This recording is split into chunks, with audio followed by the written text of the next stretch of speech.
30 août 2025, peuple d'Afrique, recevez nos salutations comme d'habitude. Cette histoire de Farabougou, je ne voulais pas en parler. Je ne voulais pas en parler pour plusieurs raisons. Mais je vois les médias mainstream, les médias de propagande qui continuent. Je vois certains Maliens, peut-être, ou certains Africains, aigris pour quelles raisons. Ils sont les seuls à connaître les motifs. Je ne vais pas m'attarder là-dessus. J'ai certains de nos frères qui nous suivent, qui m'ont contacté pour me dire on a entendu ça, on a entendu ceci, on a entendu cela. Et quand je leur demande, généralement, vous avez entendu ça de la part de qui? On tourne à rond, la source revient, remonte à qui? Peut-être à un Malien aigri sans doute, parce que lui, il croyait être nommé ou croyait avoir peut-être un peu de l'argent.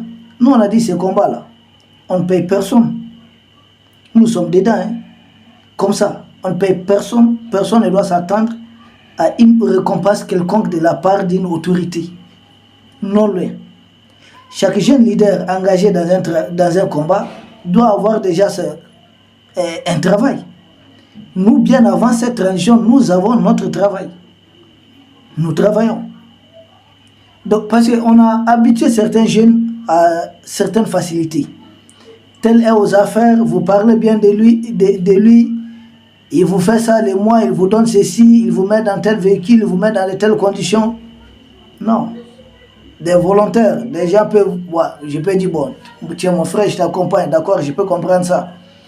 Mais dire à tout prix que parce que je communique en faveur de mon pays, donc on doit me prendre en charge. C'est cette mentalité qu'il faudra lever de la tête de certains Africains. C'est une erreur monstrueuse, c'est une faute même. Il ne faut s'attendre à rien. Parce que d'aucuns nous disent, mais vous aidez telle personne, telle. J'ai dit, mais moi je n'aide pas telle personne. J'aide mon pays, j'aide mon peuple. Tel est aujourd'hui à la tête du pays, d'accord. Par ricochet donc. Mais j'aide mon pays, j'aide mon peuple. Moi je vois plutôt que les autorités actuelles sont en train de nous aider. Parce que c'était notre demande pressante. Depuis les années 2015, 2016, 2017, que la jeune française dégage de chez nous. C'était vraiment une demande pressante de notre part. Quand ils sont arrivés, c'est nous qui avons dit, faites tout pour dégager. Moi, je fais partie de ces jeunes qui étaient devant l'ambassade de France en 2017. On nous a traités de tous les noms. Mais j'ai fait partie de ces jeunes qui ont rencontré la MINUSMA à l'époque. Nous leur avons dit de partir quand même. Mais quand les autorités actuelles sont arrivées, ces militaires-là, ont compris que c'est ça le problème effectivement. Et ces militaires-là, mettant en œuvre ces doléances populaires, parce qu'il y avait des manifestations dans ces cadres, donc ça devient des doléances populaires. Ces autorités ont mis dehors Barkhane, ont mis fin à tout accord de défense avec la France, ont dénoncé cet accord maudit économique et de double imposition, ont dégagé la MINUSMA, ont dégagé Takuba, ont retiré les statuts de porte-plume à la France, ont retiré beaucoup. Mais attendez, mais pendant que ces autorités sont sur la voie que nous avons demandé, c'est facile pour certains jeunes de se dérober, trouvant de mauvaises excuses, des fausses excuses. Vous savez, quand on n'aime pas quelqu'un, qui va battre son chien à la crise de rage? Quand on n'aime pas quelqu'un, on ne manquera jamais de défauts. On ne manquera jamais de défauts. Farabougou, je vais en parler. Parce que un mensonge répété à plusieurs reprises, certains vont penser que c'est la vérité. Farabougou, d'abord, quand les militaires arrivaient au pouvoir, c'était les villages qui étaient soumis à un embargo. Et ce sont ces militaires-là, les généraux Assimi Goïta et ses compagnons, qui ont mis fin à l'embargo de Farabougou, et militairement. Vous vous souvenez de Farabougou? Il y avait un ravitaillement, parce que Farabougou est dans une position qui n'est pas du tout facile. Même l'accès à Farabougou n'est pas facile. Quel qu'en soit les trajets que vous allez emprunter. Sinon, Farabougou, il y a beaucoup d'eau, surtout à cette période. Donc, les véhicules ne peuvent pas emprunter certaines pistes. beaucoup de, même les blindés. Autrefois, on ravitaillait même ça par voie aérienne. Donc, Farabougou, l'accès n'est pas facile. Ça me fait penser à la localité de Kherson. Vous vous souvenez? Quand les Russes contrôlaient la ville de Kherson, mais se sont retirés de l'autre côté de Dniepr, du fleuve qu'on appelle Dniepr. Parce que c'était difficile à défendre. Nos militaires ne sont jamais retirés de Farabougou. Nos militaires, quand ils sont arrivés au pouvoir, ils ont libéré Farabougou. Là où la France avait échoué à mettre fin à l'embargo, au blocus sur Farabougou, où rien ne pouvait entrer. Rien. C'est quand les généraux Assimi Goïta et ses compagnons d'armes sont arrivés au pouvoir qu'ils ont mis fin à ces blocus. C'est là où la MINUSMA a échoué, là où Barkhane avait échoué, là où Takuba avait échoué. Mais c'est là que c'est ce qu'ils doivent dire aux gens. Farabougou a été déjà sous blocus. Maintenant, venons à ce qu'ils appellent attaque. Pourquoi je ne vais pas trop commenter? Parce que en matière à tout ce qui concerne les opérations militaires, généralement nous communiquons, nous expliquons, nous analysons après le communiqué officiel des autorités du Mali. Vous vous souvenez quand il était question de vigiler tentatives de déstabilisation, j'avais enregistré une vidéo pour dire qu'il faudrait attendre le communiqué officiel parce qu'on savait que ça allait arriver. Et ce communiqué officiel est arrivé, ça a été publié. C'est là qu'on a découvert qu'il y avait un officier de la DGSC qui était le cerveau même de ces projets de déstabilisation. C'est là qu'on a compris qu'il s'agit de deux officiers généraux maliens qui étaient impliqués aussi. Qu'il y avait des lieutenants-colonels qui étaient impliqués et d'autres. Cette histoire de Farabougou, les combats, il y a eu des combats. C'est la guerre. La guerre, on fait des victimes de part et d'autre. Des deux côtés, normalement, il y a des victimes, il faut s'y attendre. C'était des combats violents, surtout des combats qui ont commencé à plein midi. Mais les combats ont commencé comment? Farabougou, c'est une attaque avec des drones, plusieurs drones, de nombreux drones. Des drones kamikazes, des drones piégés. À chaque fois que vous abattez un drone, si ça tombe, ça peut faire des victimes. Parce que le drone est déjà piégé. Mais ce qu'ils ne disent pas, parce que je vois les médias propagande dire que Farabougou, les autorités, les militaires maliens ne répartent pas. Je dis non. Que Gémim a pris le contrôle de Farabougou, je dis non. Farabougou, les combats, on a affronté une coalition. Il y avait qui et qui dans la coalition en face. C'est là que les Russes ont communiqué pour dénoncer. Pourquoi ils ont communiqué? Ils ont d'autres canaux. Farabougou, c'était exclusivement des Ukrainiens qui pilotaient les drones. Oui, des Ukrainiens, des mercenaires ukrainiens. Quand on parle d'Ukrainiens, il faut voir des mercenaires français. Plus c'est là des mercenaires qu'ils ont formés, qu'ils font appeler les djihadistes de Génime. C'est des mercenaires qui sont en mission pour leur compte. Donc, vous avez des mercenaires ukrainiens, des mercenaires macroniens et des mercenaires du Génime et d'autres groupes. Cette coalition, l'attaque est partie du pays voisin qui est la Mauritanie. Et quand je vois le ministre des Affaires étrangères de la Mauritanie nous dire qu'on n'a pas de preuves, je dis qu'il faut savoir raison garder. On ne répond pas à tout. Nous n'avons pas besoin que vous dédouaniez ce que vous nous faites là. Sachez qu'un jour, on pourra vous faire la même chose. Les gens vont dire, mais vous parlez assez. Oui, mais moi, mon travail ici, c'est de parler. Je ne suis pas au commandement militaire. Moi, tout ce que je peux faire, c'est parler. Mais il y a des gens qui agissent. Nous sommes un ensemble. Nous sommes un ensemble. Les terreaux avec des drones peuvent s'attaquer à tous les pays, pas exclusivement au Mali ou aux 3 pays de l'AES. Du moins qu'ils ont accepté. Ghazouani accepte qu'il livre des drones à ces terroristes à partir de son territoire. C'est ce qui s'est passé. Il y a eu des violents combats. De part et d'autre. Les bilans, moi, ce n'est pas à moi de communiquer. Et j'entends dans leur propagande. Donc ce n'est pas Génime. C'est la coalition franco-ukrainienne appuyée par les Génime. Voici la coalition que nous avons. Parce qu'il faut changer leur narratif là. Ils font des attaques et puis quand vous prenez Farabougou, c'est une localité qui doit être à 75 km de Nyono. 135 km comme ça de Ségou. Nous avons de fortes présences militaires à Nyono, forte présence militaire à Ségou, qui est une capitale régionale, c'est ce que d'aucuns appellent capitale provinciale. Un peu plus en haut, vous avez la localité de Léré, qui est à 20 km de la frontière mauritane. Léré et Frabougou, ça doit être un truc de 40 à 45 km. Et de l'autre côté maintenant, côté opposé, vous avez la localité de Djabali. Dans toutes ces localités, il y a des places fortes de l'armée malienne.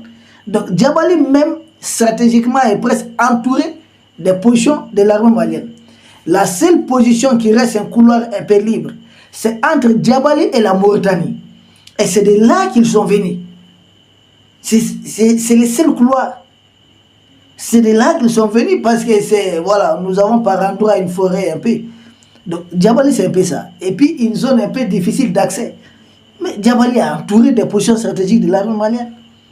Et quand j'entends un discours bobard, un discours qui ne tient pas debout, je réponds ça parce que certains frères vraiment m'ont appelé, c'est des gens qui sont très engagés dans le cadre de ce combat. Ils sont confus, ils ne comprennent pas. Or, la révolution n'admet pas la confusion. Parce que qu'est-ce qu'on leur dit? On leur dit par exemple que Djabali est entre les mains des Génim, que le camp militaire est entre les mains des Génim. Mais attendez, soyons sérieux. L'armée malienne qui est dotée des avions Eshu, des avions MiG, des hélicoptères de combat, des drones Baykata, des drones Akinsi et autres vecteurs aériens très puissants. Vous pensez que c'est dans l'intérêt des terroristes de prendre le contrôle d'un camp militaire et dormir à l'intérieur? Vous et moi, qu'on ne soit même pas militaire. Ça, c'est technique, quoi. Une armée comme le Mali, on est tous d'accord que l'armée malienne a suffisamment de vecteurs aériens. Si des terroristes osent se mettre ensemble, se rassembler et coucher, dormir dans un camp tranquillement, mais est-ce que le Mali pourrait avoir un cadeau aussi précieux que ça? Ça serait le meilleur cadeau. Parce que d'habitude, nous partons les frapper dans la brousse, ou souvent quand il y a le combat, quand le contact est très rapproché, peut-être c'est pas facile de distinguer les deux, parce que celui qui est en haut là, c'est pas comme, voilà, vous comprenez. Mais quand il n'y a pas, ils disent que c'est totalement, le camp est totalement entre leurs mains. Mais si le camp est totalement entre leurs mains, mais le camp va sauter avec eux. C'est là que vous comprenez que ça ne tient pas debout. C'est de la propagande, c'est de la manipulation. C'est que les terreurs viennent là. C'est ce qu'ils font. Même souvent, quand ils commettent beaucoup de dégâts, c'est des gens qui viennent attaquer et disparaître. Ils attaquent, ils se replient. Ils n'ont aucun intérêt tactique, en plus forte raison stratégique, de rester dans un camp, de garder une position, ou de rester en plein air, dormir en plein air. C'est des gens qui dorment en brousse, dans des forêts, où les vecteurs aériens peuvent passer et avoir du mal à les repérer. Il faut une patrouille au sol. Donc, or, les camps là, mais il n'y a pas des arbres au-dessus des camps. C'est exposé, c'est en plein air. Il n'y a que des mercenaires médiatiques du réseau France-Afrique. Ceux qui pensent qu'il faut qu'ils soient aux affaires pour travailler pour Emmanuel Macron. Sans cela, et ils vont combattre, pas les autorités, mais ils vont combattre les Mali même. Ils vont combattre l'AS. Ils vont combattre toute idée de libération de la part des Africains. C'est des gens comme ça, des Africains comme ça. Quand ils disent, certains disent, oui, mais c'est un Malien qui a dit, mais attendez. Et c'est chaque Français, c'est ce qui se passe en France. C'est pas parce qu'on est Malien qu'on comprend ce qui se passe au Mali. Si on comprend ce qui se passe au Mali, à quoi sert bon d'être du côté d'Emmanuel Macron? Qui représente le Mali pour Emmanuel Macron? Quand vous voyez un Africain du côté d'Emmanuel Macron contre le Mali, mais n'allez pas loin, c'est des gens limités. Pour ses intérêts personnels, pour leurs affaires personnelles, ils remontent. Pour eux, il faut tout gâter parce que nous, on n'est pas dedans. Dès qu'ils ne sont pas dans une pirogue, il faut tout faire pour eux. Mais attendez, c'est quoi? Donc, techniquement, les terreurs n'ont aucun intérêt et ne peuvent même pas garder des positions, c'est-à-dire rester à l'intérieur de notre camp. Ce n'est pas possible. Ça, il faudrait balayer cet argument d'un revers de main. Et j'attends une autre connerie, une autre bêtise, que les militaires maliens ne veulent pas repartir là-bas. Vous savez que nos patrouilles sillonnent cette zone presque tous les jours. Quand on ne connaît rien là, on se tait. Quand on est aigri là, on boit de l'eau et puis on se couche. Oui, on essaie de dormir. Mais on ne se met pas à mentir, à désinformer, à manipuler. Quoi que vous dites là, qu'est-ce que ça peut changer des réalités du terrain? Les mêmes qui ont fait croire ici, ah, tel officier est impliqué dans cette tentative de déstabilisation, il y a tel ministre qui serait impliqué, mais finalement, qu'est-ce que vous avez vu? Rien. Pourquoi écouter les mêmes personnes? Des gens qui ne sont pas crédibles. Les mêmes personnes qui défendaient ces combats. Aujourd'hui, demandez-vous qu'est-ce qui s'est passé pour ne plus défendre les combats. Est-ce que les militaires en place aujourd'hui sont en train de composer avec la France? La réponse évidemment c'est non. La preuve, on vient d'arrêter un lieutenant-colonel de la France qui voulait déstabiliser. Est-ce que les militaires en question veulent faire revenir l'aménagement? La réponse évidemment c'est non. L'aménagement c'est du passé. Est-ce que les militaires aujourd'hui au pouvoir veulent ressusciter le G5 Sahel? La réponse évidemment c'est non. G5 Sahel est mort de sa belle mort. En lieu et place, nous avons créé l'AES. Est-ce que des militaires à question veulent retourner dans la CEDEAO? La réponse évidemment c'est non. La CEDEAO c'est du passé. Mais ils sont sur la voie de la libération de l'Afrique. Pourquoi vouloir chercher de pousser la tête de quelqu'un qui n'a même pas de cheveux? Pourquoi? À quoi ça sert? Donc, peuple d'Afrique, rassurez-vous. C'est une situation de Farabougou. Restons derrière les autorités. Nous avons confiance à ces autorités. Oui. Et c'est la guerre. Dans une guerre, il faut s'attendre à tout. Maintenant que chacun, suivant sa position, quand on est africain, et si on se réjouit à chaque fois que des terroristes attaquent les positions de l'armée malienne ou de l'Est, s'il y a des Africains qui s'en réjouissent, mais à vous de savoir qui sont-ils. S'il y a des Africains qui ne cherchent que des défauts, des malheurs, vous savez, l'œuvre humaine n'est jamais parfaite. Vous qui me suivez, moi, vous nous mettez aux affaires, mais nous allons commettre beaucoup d'erreurs. Mais est-ce la peine qu'à la première erreur commise, que les gens sortent, on va les abattre? Ça montre qu'on les attendait déjà au tournant. Et pourquoi on les attendait au tournant? Il y a quel intérêt derrière? Qui s'attendait à quoi de la part de cette transition et qui n'a pas eu ça? Nous, on n'entre pas dans de tels jeux. Nous ne demandons 5 francs à personne. Nous ne demandons aucun poste à personne. C'est pas qu'on ne peut pas. Mais nous sommes des Maliens. Mais nous ne demandons rien à personne. Soutenir notre pays, on ne doit pas s'attendre à quelque chose de la part de quelqu'un d'autre. C'est ce que nous pouvons apporter à notre pays. Et c'est ce que nous allons laisser aux générations futures, à nos enfants, à nos petits-enfants, à nos arrière-petits-fils. Qu'on le veuille ou pas, les Français, ils se glorifient de Napoléon. Il n'est plus de ce monde. Ils se glorifient de De Gaulle. Il n'est plus de ce monde. Mais pourquoi il se glorifie de De Gaulle? De Gaulle, c'est barbare-là qui a endeuillé l'Afrique, qui nous a mis dans cette situation avec ces fameux accords coloniaux, qui a fait assassiner les Sylvanus Olympio. Mais pourquoi ils sont fiers de lui? Mais quels ces Africains qui combattent aujourd'hui les pays africains, qui pour eux, tant que ce ne sont pas eux qui ont la main dans la pâte, rien ne doit marcher en Afrique. Ça aussi, c'est l'Africain. Oui, oui. Tant que ce ne sont pas eux là. C'est-à-dire, sans eux, personne d'autre ne mérite de diriger. Mais ça ne fonctionne pas comme ça. Pas du tout. Nous encourageons. Les autorités de l'Est ont notre soutien total, sans faille. Nous attendons le communiqué de l'armée malienne. Quand l'armée va communiquer, là on va décrypter. Ça c'était pour vous dire. Les patriotes, vaquez à vos occupations. Les apatrides, vaguez dans vos occupations. Égarez-vous. Ne vous retrouvez jamais. C'est quoi? rien. Nous avons foi en ces autorités. Farabougou est géographiquement, stratégiquement, Farabougou est entouré de plusieurs positions de l'armée malienne. Donc il y a des patrouilles un peu partout. Farabougou, stratégiquement, et les terreurs n'ont aucun intérêt à prendre un camp et rester à l'intérieur du camp. Maintenant, il y a eu les chefs de village de Farabougou et autres, oui, par moment il peut y avoir des incursions. Ce n'est pas à moi de témoigner de l'authenticité de la vidéo. Mais tout ce que je peux dire, nous sommes un pays en guerre. Et dans une guerre, il faut s'attendre à tout. Il peut y avoir des pertes de part et d'autre. Ce qui compte, c'est notre volonté, notre détermination de nous libérer. S'il y a ceux qui veulent proposer, si vous trouvez que des choses ne fonctionnent pas comme vous le voulez, mais faites vos propositions.